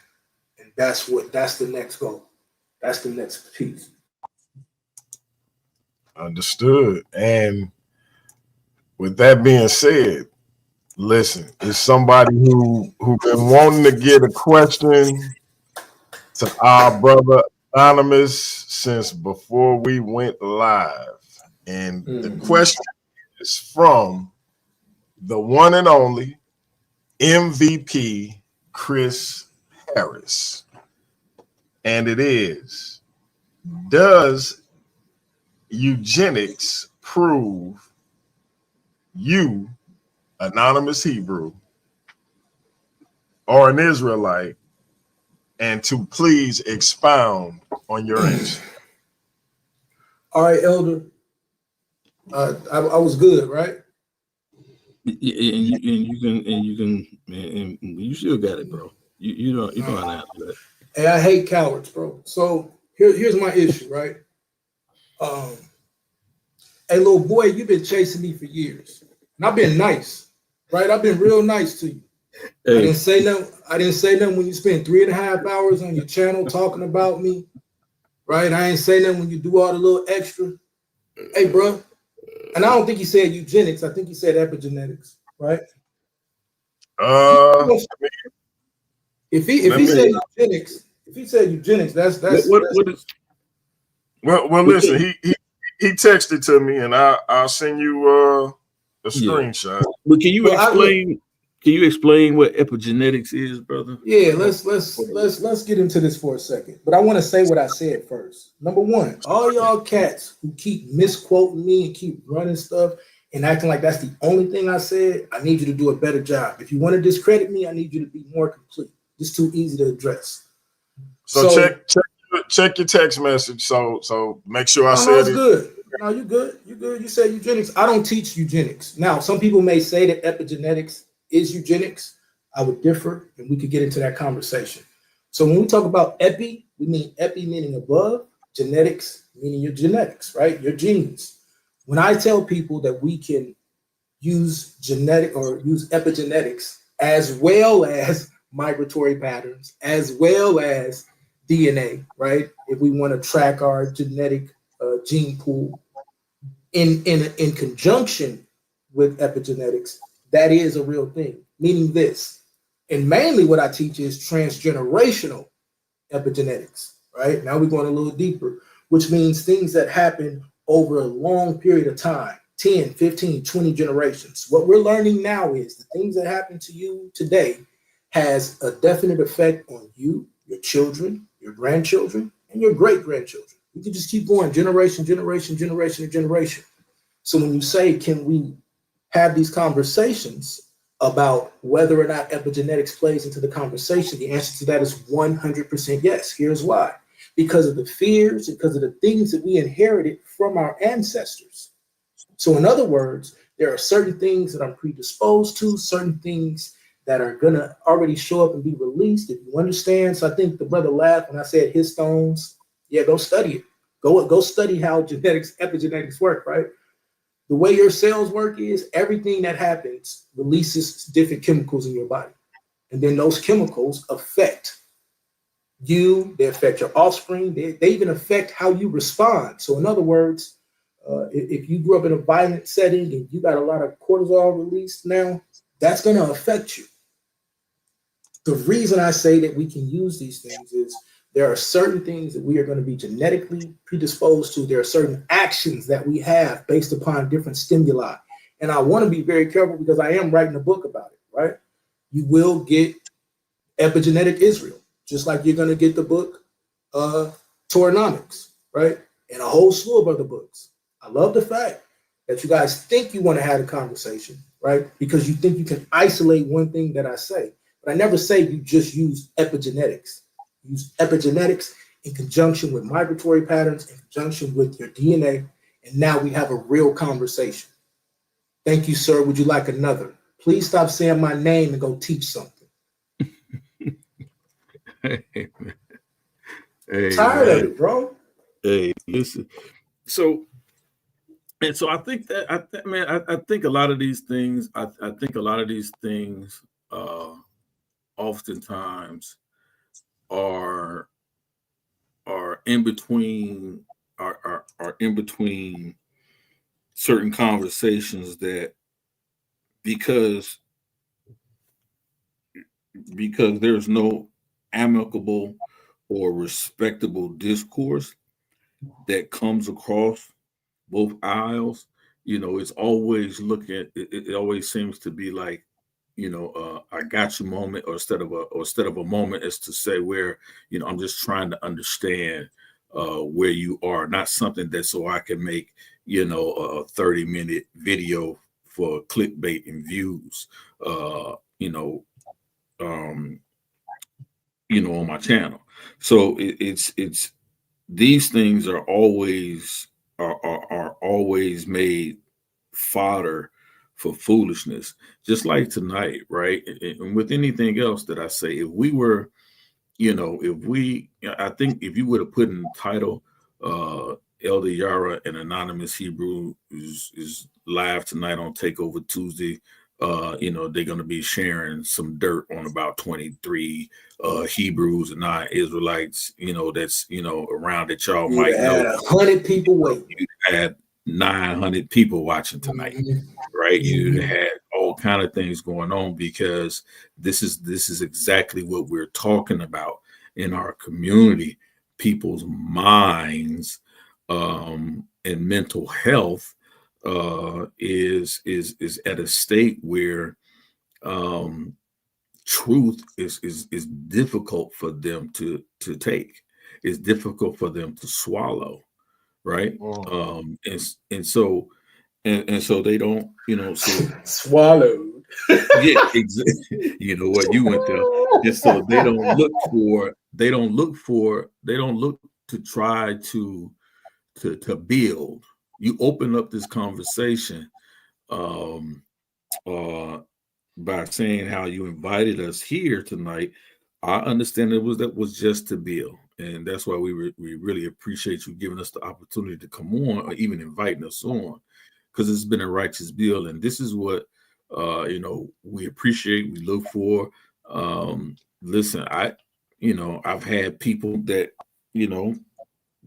wanted to attack me, and I've offered them to just come on my channel just to tell your story. I'm not here because I didn't ask you to come on my channel because you don't believe how I believe. You don't view the world the way I view the world. I just asked you because I felt like a part of your story can help someone else. But people can't get past the minutia and the childishness in order to have an adult conversation. They simply cannot do it.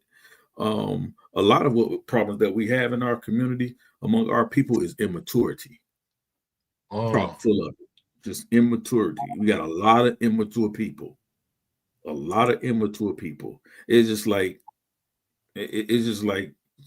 getting on the 747 Airbus. You're gonna fly from here to Africa, and they open the cockpit, and you look back there, and it's a 3-year-old. You know what it is. You know what it's gonna be. Man. You know your life is about, this thing is about to be a disaster. And we got a lot of people with their piloting these channels and these spaces with the minds of 3-year-olds. You see? I'm gonna add this last all part. They're doing is crashing and burning. So we got to get past that, man.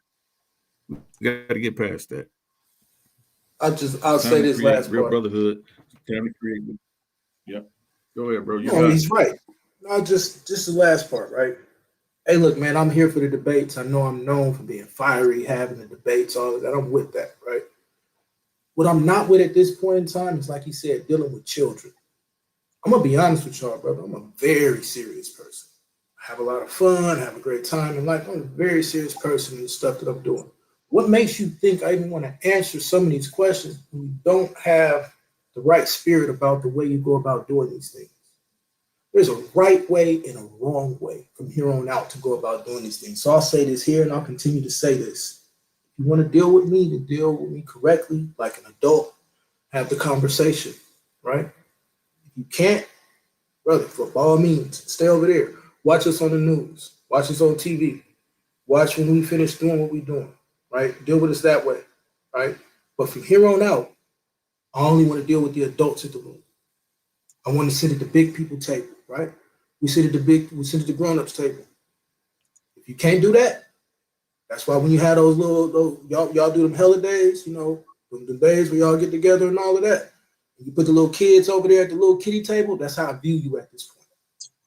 I view you as somebody that sits at the little kiddie table. As Elder said the other day, you my contemporary. You ain't never been my peer. You understand that? Oh. Y'all have a good evening. Man. Jeez. And that is definitive. That is definitive. So, family, I think again the brother has broken it down so it can forever and completely be broke. No disrespect to anybody. I think that the brother just he said what he said, and that's where he at with it. That being the case, my brothers, I appreciate y'all time. I'm gonna let y'all get out of here, but before we do, my brother Anonymous Hebrew, you do have something coming up on January 10th. Yes, sir. That I think is going to be a crucial situation for the family. Would you like to break that thing down for the people, please? With pleasure, bro. With pleasure. So first off, all praise to the Most High, and shout out to the brother DMG for letting the Most High use him to set this situation up. On January 18th, I will be debating the brother Vocab Malone right here on this channel, right? And the title will be, I think we said, who is better, the church or Israel, correct? Which is better? Which is better? Yeah, which is better, the church or Israel? Obviously, we know what side I'm on. We know what side that brother's on. I'll say this: got respect for the brother's work. It's not gonna be no clown show or none of that, but it is gonna be that one, right? It is gonna be that thing. Y'all know how I get when I'm in this mode, and I'm in this ABC mode right now, where when it comes to debates, if you're serious, anybody could get it, right? And so the conversation is going to be serious, and it's going to be one of these things where we really sit down and force people to deal with their biblical hermeneutics. We're going to bring out some of these big words, some of these seminary school words about how we really break down the scriptures. I'm not interested in anybody's emotions, not at all, right? We dealing with straight script work. We're going to even go into some archaeology. We're going to do how we really do. Y'all that know how I debate, you know how I get down. Shout out to the brother, but I'm definitely coming in punching.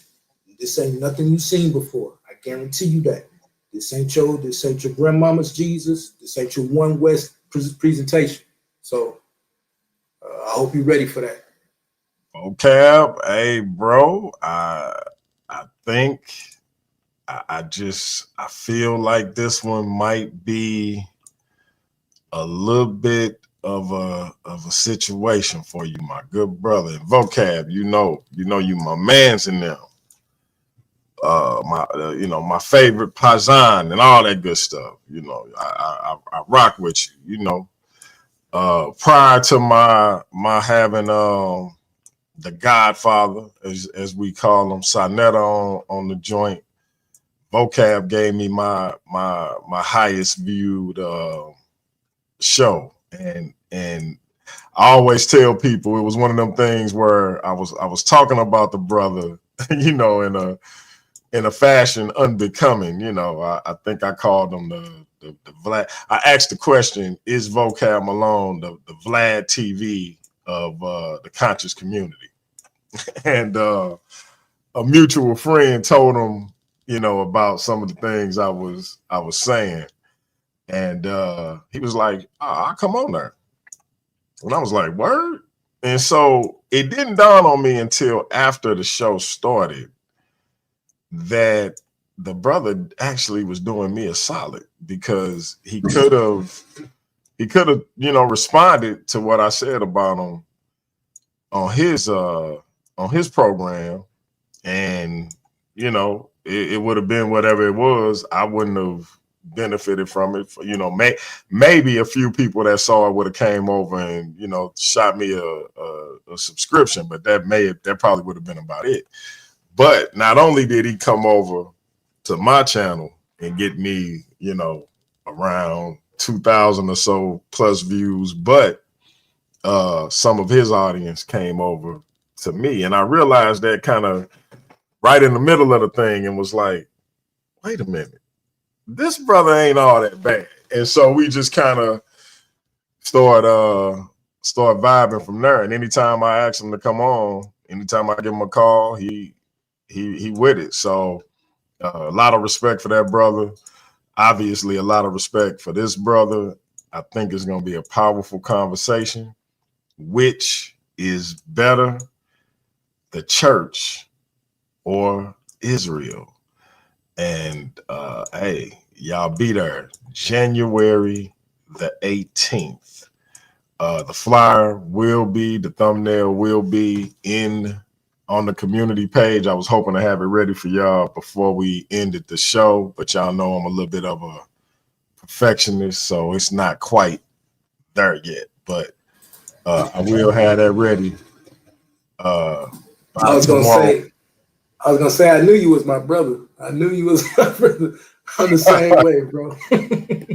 Yeah, I've been working on it while we've been going, and I'm like, it ain't quite ready. I was gonna share it when I had you talk about it, but I'm like, nah, I ain't ready. I ain't ready. I gotta mess with it a little more, you know. But definitely appreciate both brothers coming on and having that conversation. And if he will honor us again with his presence, we are looking to have Elder Yara moderate that thing, and also he is welcome to stream it on the new Torah movement as well. So we definitely looking to collab with these two brothers and build. They welcome to come and participate in the Versus series, do some things over here. So look for all of that to start taking place. We definitely looking fellowship, build, collaborate, etc. So this will not be the last that you see of them over here. And you definitely will see me over there whenever they get the time to have me. So any last words to close this thing out from either brother? As always, Elder go first. No doubt, man. Again, all praise to the Most High Yah, man. We appreciate you, DMG, for having us on, having us to share, just having a conversation, a discussion. You know, not a Bible study or not just brother to brother talk. It's we it's okay. We can do that, right? I will say this though, I'm excited about that Vocab Anonymous Hebrew debate. I want to know. I'm gonna try to jog Vocab's memory. There was a time I think he and G-Con, we had some. He and Vocab and myself and some of the other brothers had some mix-ups about certain things and exchanges that we had. But I've since had a debate with Vocab myself. He's a good brother. Right. I don't have any issues with him at all. But I will say this. I don't think he's ever said this before, but I think he labeled us as moderate Israelites, and then how we're probably the most dangerous group or sect of Oh, has okay. moderate Okay. Israelites. And and I agree with him, and I agree with him because we're not extreme to the militant, as far as and as Anonymous Hebrew said, from those who come from certain spaces that are clearly built on hate. And we're not ones just to sit back and rest in our laurels, but we're the ones that is going to be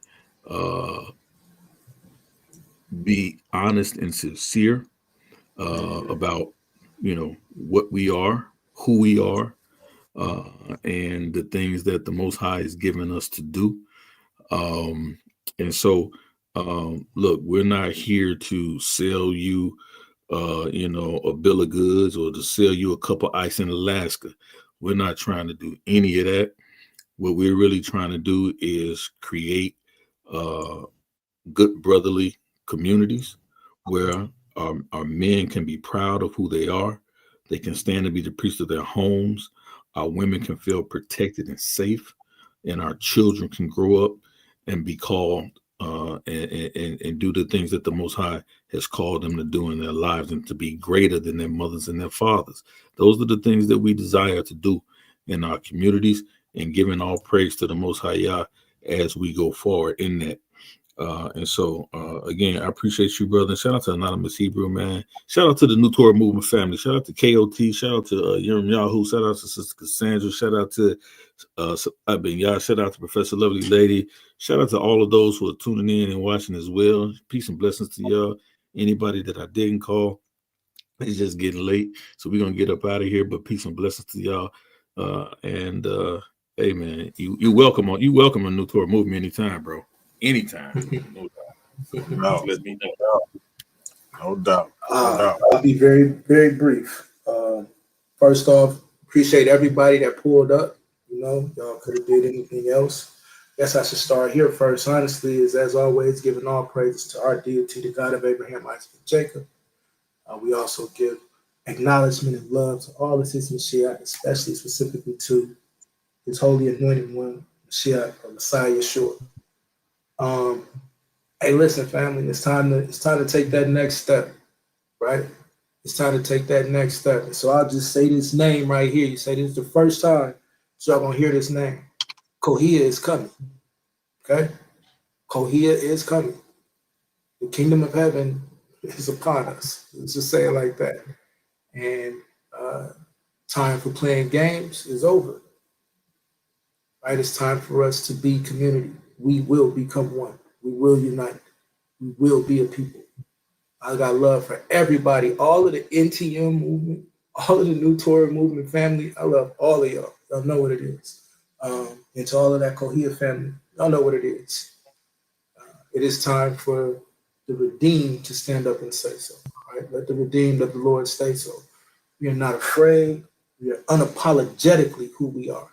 The reason we don't have to keep arguing about our identity, because we got that now. Now let's go live in that purpose, right? Let's go live in that purpose. So as much love and respect. Hey, shout out to the Craig and Craig Law Firm. You know what I'm saying? Almost forgot that one. Love the two Craigs, love our brothers.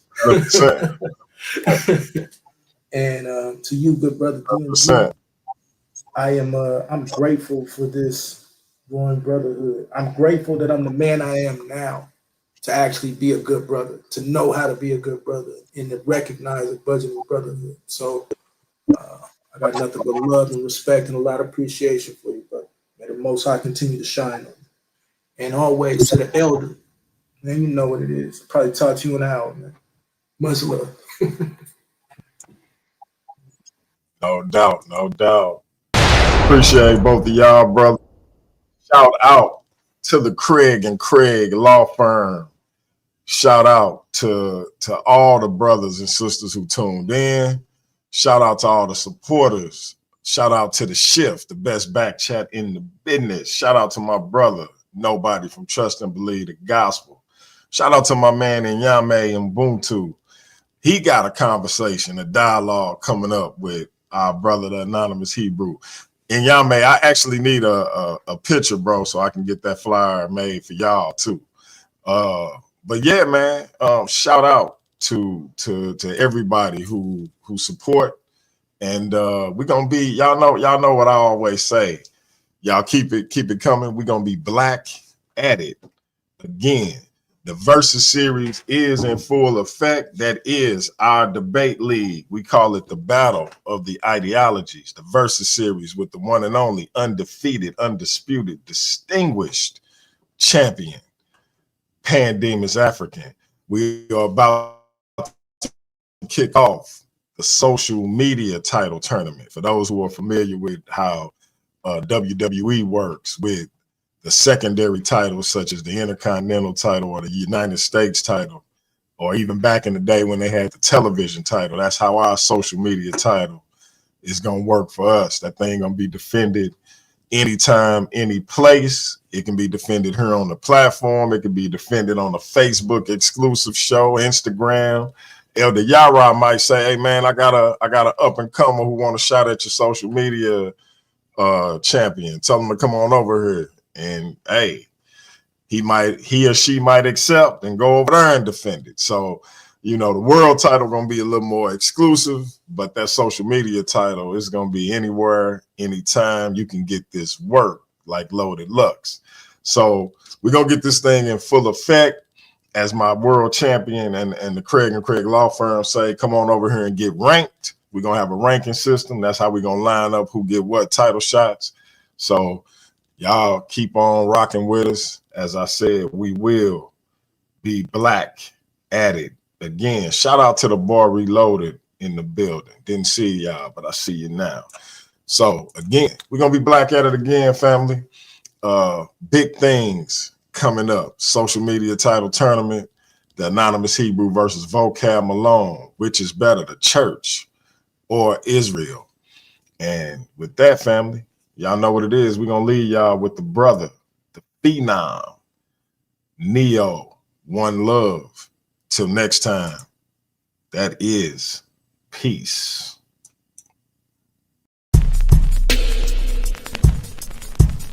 Yeah. I know I got about 30 seconds to make y'all feel this before y'all turn it off these days.